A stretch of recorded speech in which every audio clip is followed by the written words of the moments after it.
Up mga guys!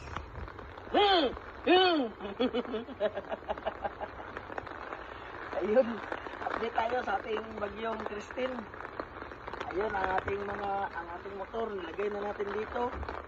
Kasi balita ay baka mag-signal number 2 mamaya, kaya yung ginawa ng lahat. Tapos yung ulan, tuloy-tuloy yung ulan.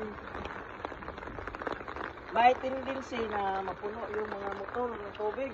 Tulad ngayon, kami lahat, ayan, yan mga motor mga motor, yan. Wala na yung mga makina guys. Yung mga makina ng mga motor na yan, tinatanggal na lahat kasi ang balita is buong araw uulan hanggang bukas pa.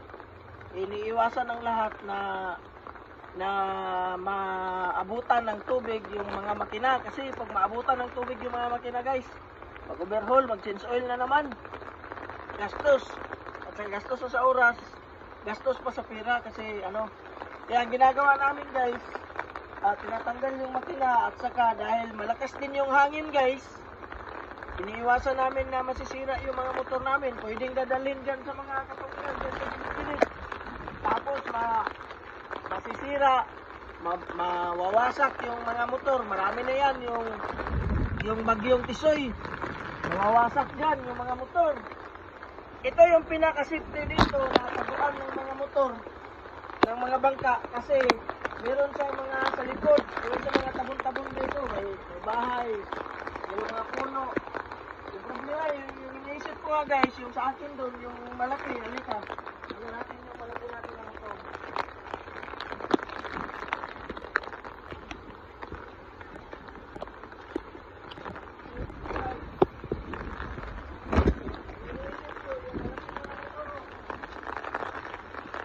Ayun guys.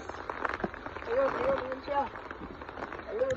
Wala akong mapaglagyan. Wala akong mapaglagyan ng motor ko guys. Malaki, kaya ang ginawa ko, pinagtatali-tali ko na lang dyan. Pinatali ko dun. Tapos, siguro mamaya, kung malaki na yung dagat guys, siguyan ko sa hangin. Tapos, siguyan ko bro. Okay na yan dyan. Tama na yan dyan siguro. Tama na siguro yan dyan. Sana hindi pa babayaan ng Lord yung ating motor. Sinisipte kasi napakalakas ng bagyo. Kaya ingat-ingat tayo dito sa Burias yan guys. Magsalita. Yun yung sabi nila yun. Signal number 2. Yung sa bagyong Tisoy, umabot talaga ng signal number 4. Kaya mga nangangawasak yung mga Ngayon, pinagtatanggal naman yung makina. Tapos, naglilimas kami, umaga. Tinatanggalan namin ng tubig kasi kalahati na yung tubig ng kasi buong gabi umulan. Kaya, ngayon, para maging safety yung ating mga motor, ito yung ginagawa natin, yung safety.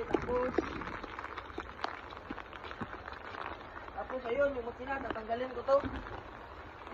Yung makina ko guys, tatanggalin ko yan. Ayan. Tatanggalin ko yung mga makina ko. Yung makina tapos dadalhin ko yan sa bahay, lilinisan. Ayan. Saka ganun. Hindi pala basta-basta mag-alaga ng bangka guys. Lalo na pag may mga sakunan ganito.